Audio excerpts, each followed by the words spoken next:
guys, welcome back to Storytime with Alex. We are about to start chapter 1, part 2 of Supernatural Night Terror by John Passarella. This is the second take because in the first one I attempted to do the voice of Dean Winchester and it was the worst thing that's ever happened in the world. So again, there will be no voices and no accents because I am bad. But anywho, let's begin. The beam of Dean Winchester's flashlight played over the pair of stained manacles dangling from an eye-bolt mounted in the back of a stall in Cletus Gilmer's horse stable. He didn't need a forensic kit to guess the nature of the stains. "Sick bastard kept the victim's chain back here," he said. Across the aisle, his brother Sam examined the tack room, dominated by a sturdy wooden work table with eye-bolts screwed into the surface at each corner. "Chop them up over here," Sam responded. Not what old man Gilmer had in mind when he asked Junior to take over the family farm. They'd found Cletus Gilmer in the farmhouse, sprawled on an old recliner patched with duct tape, his eyes bulging and bloodshot, his tongue protruding, and his throat savagely crushed. On the round table beside him, he'd left behind an old, loaded revolver and a curious, apparently interrupted to-do list. After "siphon gasoline from generator," "bury body," and "burn stable," he'd written "burn" a second time before dropping the pen on the floor. Dean guessed that "burn farmhouse" would have been next, followed by "insert revolver in mouth" and "pull trigger." Apparently old man Gilmer had grown weary of chasing thrill-seeking teens off his property, but not before somebody had decided to punch his ticket. A local newspaper's piece on the 5-year anniversary of the Machete killings and the sudden mysterious disappearance of Cletus' murderous son, Clive Gilmer, had created an urban legend to test the mettle of a new crop of teenagers. From deranged serial killer to phantom bogeyman in 5 years. The old man tried to scare the kids away, garnering "crazy old coot" status. But some had gone missing nonetheless. Dean suspected the old man knew what the Winchesters did. Bogeymen have teeth. On their way out of the farmhouse, Sam spotted the pink sneaker in the high grass beside the front porch steps, bathed in moonlight. The flashlights had revealed the young woman with a broken neck stuffed under the crawl space, and so the to-do list had led them to the horse stable. As Dean walked towards the second stall, duffel bag hanging from his left shoulder, shotgun loaded with rock salt cradled under his right arm, he had Sam open and search one of the tack trunks under the table. "Dean!" he called. "Found a machete!" "Keep looking," Dean said absently. "Junior's body's got to be here." He opened the next stall with the tip of his shotgun. The eye bolt in this one was angled down. Dean grabbed it, wheeled it back and forth, felt the wood planking give, bits of rotted wood falling away like damp mulch. His flashlight flickered. A loud crash broke the eerie silence of the stable. Dean whirled. "Sam!" Looming over him was the 6'7", 300-pound vengeful spirit of Clive Gilmer, in mottled whiteface, wearing the traditional black and white striped shirt under blood-stained bib overalls. The Machete Mime, as the press had dubbed him. Dean swung the shotgun up, but the mime clubbed his arm away and rammed him against the back wall with enough force to split the weakened boards. The shotgun fell from his numb fingers along with the flashlight. "Sam! A little help?" Before Sam regained his soul, Dean was never sure when his brother would have his back. But that was before. That's not going to make any sense if you haven't seen it, but don't worry about it. Now, the mime picked Dean up and slammed him against the wall to the right and then to the left. Both were in better shape than the rear wall, if the sharp pain in his ribs was any judge. "Marcel Machete here has anger management issues," Dean yelled. He dodged a fist which punched a hole in the wall next to his head, but caught a knee in the gut and dropped to the ground, stunned. The crash he'd heard earlier, after Sam discovered the machete. "Sammy!" Face it, Sam's out of commission. Dean heard a clanking of chains, then felt cold steel encircle his neck, bite into his flesh, and inexorably tighten. He managed to slip his fingers under the chain and alleviate the pressure long enough to suck in some air and clear his vision. His other hand scrabbled across the matted straw of the dirt floor until his fingers closed around the barrel of his shotgun. The mime's booted foot kicked Dean's arm against the wall, and once again the shotgun slipped from his grasp. Dean's vision began to dim again, fading to black at the edges, when he heard a shotgun blast from above. In an instant, the pressure of the chains around his neck was gone, and he was stumbling forward into hands and knees, coughing and gasping for air. Sam stood in the aisle, shotgun braced in his hands. His jacket was torn at the shoulder seam, and a line of blood trickled from his scalp. "You surprised me," he stated. Dean nodded. "Makes two of us," he rasped. Dean grabbed his own shotgun, and Sam helped him to his feet. Brushing straw off his clothes, Dean scanned the ground for his flashlight and found it near the back wall of the stall. "Let's find the body before baby Huey comes back," he said, scooping it up. "Don't think it's here," Sam said. Dean didn't respond. "Dean?" Sam said. Dean stared through the gap in the broken back wall. He kicked a split plank out of the way. "Behind the farmhouse. You see that?" Sam looked past his shoulder. "Wooden shed. We assumed the old man planned to burn the farmhouse after the stable." Sam nodded. Clive knew his father's real target. They slipped through the gap in the wall and raced along the corral fence behind the farmhouse to the unprepossessing tool shed in back. 10 feet square, it was open in front, revealing 3 walls with hooks for various farm implements long ago removed. The floor was covered with mismatched scraps of outdoor carpeting, littered with old leaves, yellowed sections of torn newsprint, and snack food wrappers. "Nothing," Dean said flatly. "More nothing." Sam walked into the shed, probing the corners of the single room with his flashlight beam. Boards squeaked under his weight. He stopped, looked down, then back up at Dean. "You thinking what I'm thinking? Root cellar?" Sam crouched, lifted a few uneven squares of carpet and tossed them aside, revealing twin wooden doors secured by an old padlock with an elongated shackle. "Bolt cutters? Try this," Dean said, passing him a crowbar from his duffel. Slipping the straight end under one of the door handles, Sam levered it up and out of the rotting wood until the screws popped out. He repeated the process on the other handle and wiggled the padlock free. "Here goes." He wedged the crowbar under the edge of the right-hand door and raised it enough to slip his fingers under it. He flung it open to the squeal of protesting hinges. Whoa! The stench assailed them like a physical presence.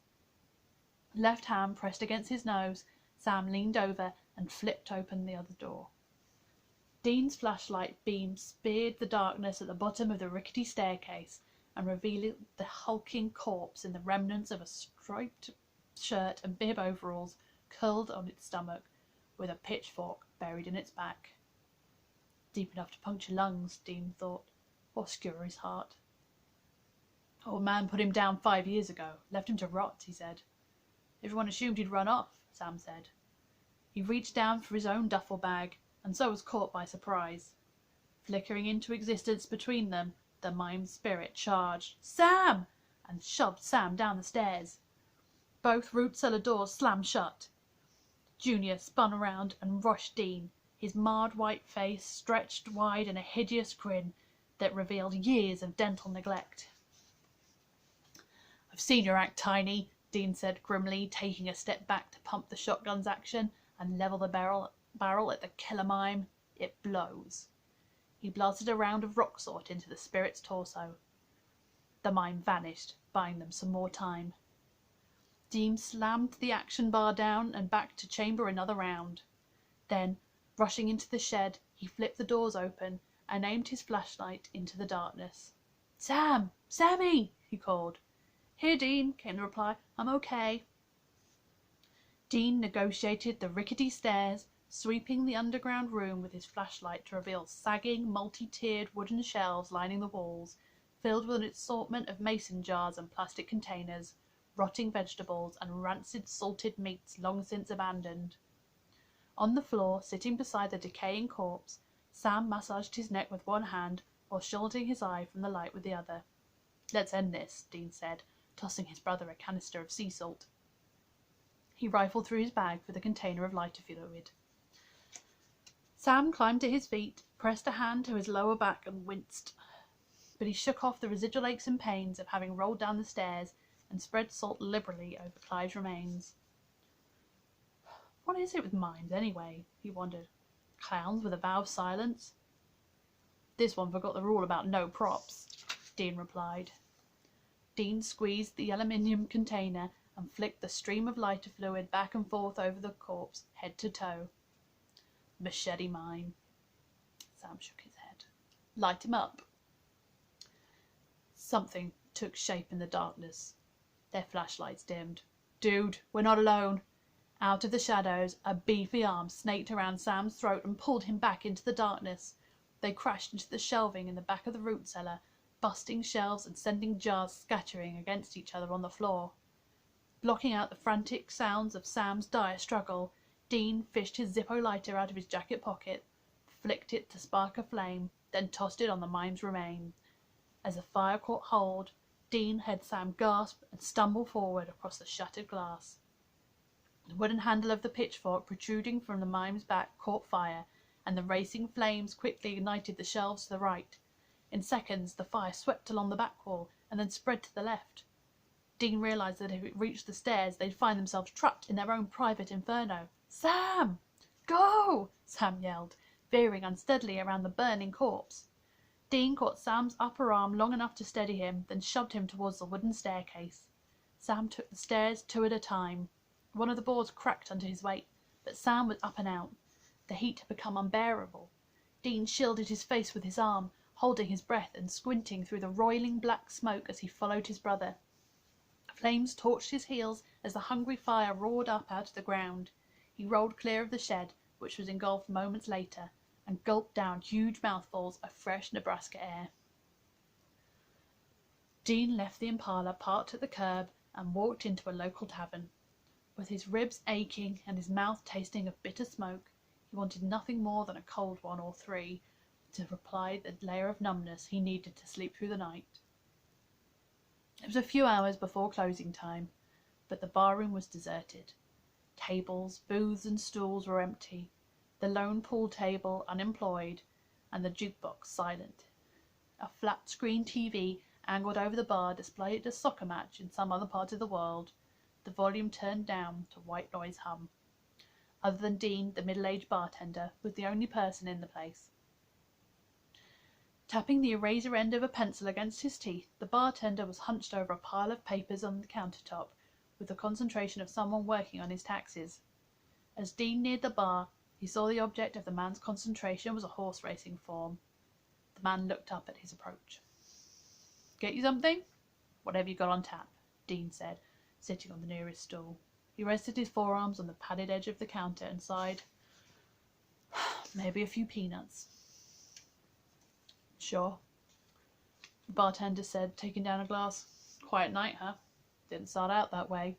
Problems?" Same old, same old." The bartender held the glass under the chrome faucet and pulled the brass lever.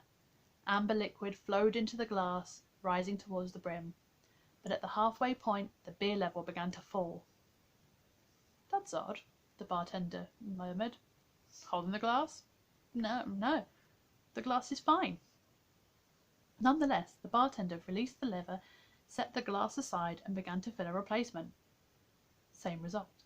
As fast as the beer flowed into the glass, it seemed to evaporate. "This makes no sense. Let me try another one." He sidestepped to the next draft lever and repeated the process.